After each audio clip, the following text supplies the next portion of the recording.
식품위생법의 목적입니다. 자, 궁극적인 목적은 국민 보건 증진에 이바지함을 목적으로 한다 이렇게 나오거든요. 근데 일반적 목적은 국민 보건의 증진이 목적입니다. 자, 그러면 국민 보건 증진을 하기 위해서 자, 일반적인 여러 가지 수단이 활용되고 있죠. 자, 그 첫 번째 나온 게 뭐죠? 자, 위생상해 위해를 방지하는 나와 있죠. 식품상해, 식품이 가지고 있는 자, 위생상해 자, 위해를 방지한다. 자, 위해를 방지한다. 자, 이것을 기본적인 모토로 정했죠. 위생에 발생되는 위해를 방지한다. 자, 두 번째는 일반적 식품 영양의 질적 향상이죠. 자, 식품 영양의 질적 향상입니다. 자, 그리고 국민들에게 올바른 정보를 제공한다고 했죠. 그래서 올바른 정보 제공입니다. 자, 이런 게 기본적인 수단으로 나오게 되는 거죠. 자, 일반적 위생상의 위해를 방지하고, 그리고 또 식품 영양의 질적 향상을 도모한다 나와 있죠. 자, 그리고 또 올바른 정보를 제공하는 것입니다. 자, 그러면 이걸 하고자 하는 궁극적인 목적은 바로 뭐죠? 국민 보건 증진에 이바지하고자, 국민 보건 증진에 이바지하고자, 또 국민 보건 증진에 이바지하고자 이렇게 보시면 됩니다. 그래서 식품위생법의 기본적인 목적사항은 국민 보건 증진에 있다. 그러기 위해서 위해 방지 또는 일반적인 영양 질적 향상, 자, 그리고 올바른 정보 제공이다 이렇게 보시면 되겠고요. 자, 여기서 이제 문제가 간간히 물어본다면 포인트 상에서 자, 위생상 위해 방지는 뭐 기본적인 문제가 될 것이고요. 식품 영양의 질적인 향상이죠. 자, 근데 이것을 간간히 양적인 향상이다, 양적 향상이다 이렇게 바꾸면 틀린 질문이 되겠죠. 질적 향상입니다. 아울러서 올바른 정보 제공입니다. 자, 이게 가장 기본적인 목적사항이다 이렇게 봐두시면 되겠고요. 아울러서 이제 용어적인 테마입니다. 자, 보통 우리 법규는 용어적인 문제를 또 꼭 한 문제 정도 이상은 출제가 되고 있습니다. 그래서 용어적인을 같이 정리를 하시면 되는데, 자, 용어적에서 가장 대표적인 게 있습니다, 여러분. 우리 식품위생법은 식품이나 식품 첨가물, 또 기구, 용기, 포장, 이게 가장 대표적인 우리 대상인데요. 그중에 개념적인 문제도 마찬가지. 식품 개념, 식품 첨가물 개념, 또 기구 개념, 용기, 포장들 있죠. 그 개념들을 가장 기본으로 정돈해 주시면 되겠고요. 또 이제 집단 급식소 문제도 같이 용어 정의를 할 것입니다.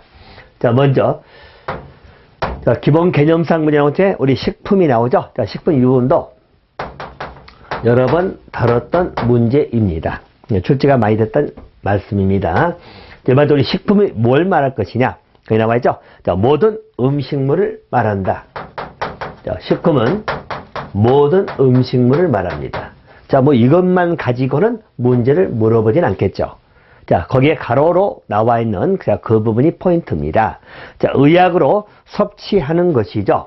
자, 식품은 모든 음식물인데, 자, 의약으로 섭취를 하는 겁니다. 자, 이것은 포함이다, 제외다. 자, 제외라고 나와 있죠. 그래서 이것은 제외입니다.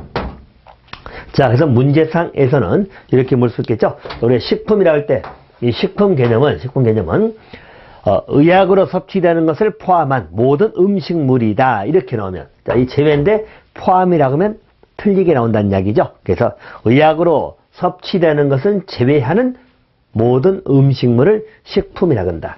그래서 이 제외인데 이걸 포함한다. 이렇게 말하면 틀리다는 이야기죠. 자, 이것을 하나 봐두시면 되겠습니다. 자, 식품 개념은 이렇게 정리하시면 되겠고요. 자, 세 번째입니다. 자, 우리 식품 첨가물이 나옵니다.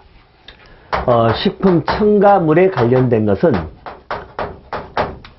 우리가 개념적인 문제라면 간단히 이야기하면 식품에 첨가하는 물질을 말하겠죠. 자, 그런데 우리 법적인 표현으로 다시 보시면, 자, 식품을 제조, 가공, 조리, 보존 과정에서 감미 또는 착색 또는 표백 또는 산화 방지를 목적해서 식품에 사용될 물질이라고 나와 있습니다. 알겠죠? 그래서 일반적으로 식품에 사용하는 물질이다. 뭐 이것까지는 여러분들이 크게 문제되질 않습니다. 자, 문제가 단서조항을 또 하나 보셔야 됩니다. 단서조항을 보시면, 자, 다만 나오죠.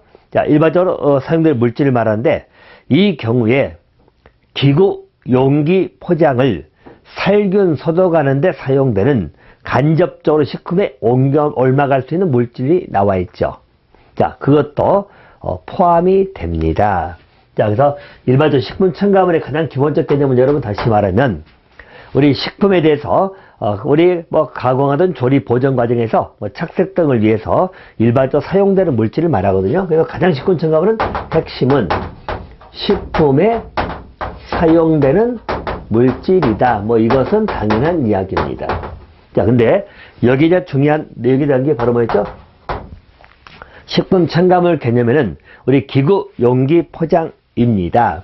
자, 그래서 우리 기구라든가 용기, 포장입니다. 자, 거기에 살균, 소독이 있죠? 자, 기구, 용기, 포장 등의 살균, 소독용으로 사용됐던 물질입니다. 자, 근데 그게 사용되어 있기 때문에 간접적이나마 식품으로 옮아갈 수 있는 물질이죠. 자, 이런 것은 식품 첨가물에 들어갈 거냐 아니면 들어가지 아니할 거냐 바로 이 문제이고요. 자, 우리 법 조문상은 자, 그런 부분도 포함이 된다 이렇게 나와 있죠. 자, 그래서 그거 하나 받으시면 됩니다. 그래서 기구, 용기, 포장 등의 일종의 살균 내지는 소독 등입니다.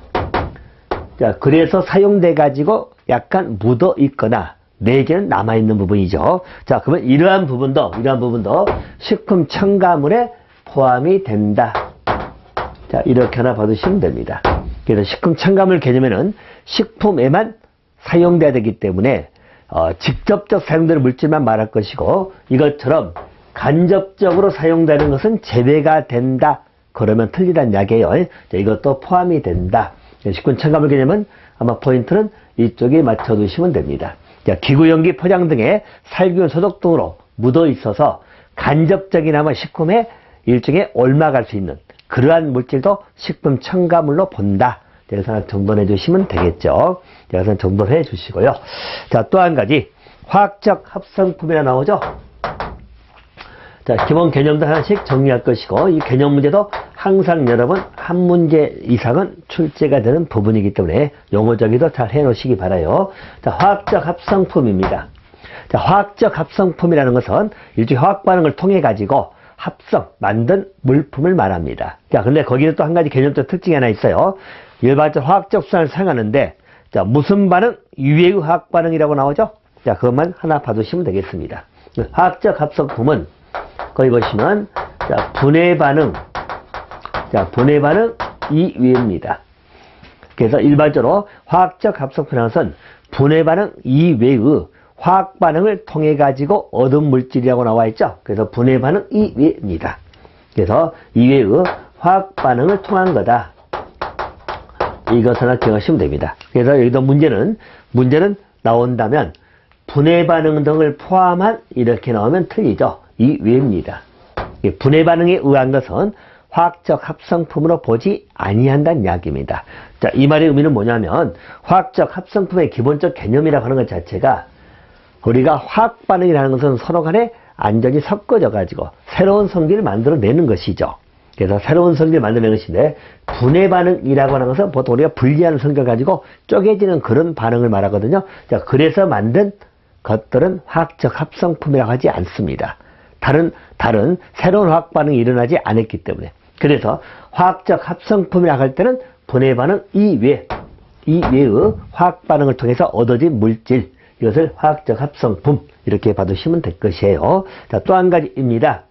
자, 거기 기구 개념이 나오죠. 자, 우리 기구입니다. 자, 기구라는 것은 자, 우리 식품 또는 식품 첨가물에 직접 닿는 기계 기구 등이 나와 있죠. 자, 그래서 자, 이러한 기계를 기구라고 하는 것인데 자, 이 기구에서는 제외되는 것 하나 보시면 됩니다.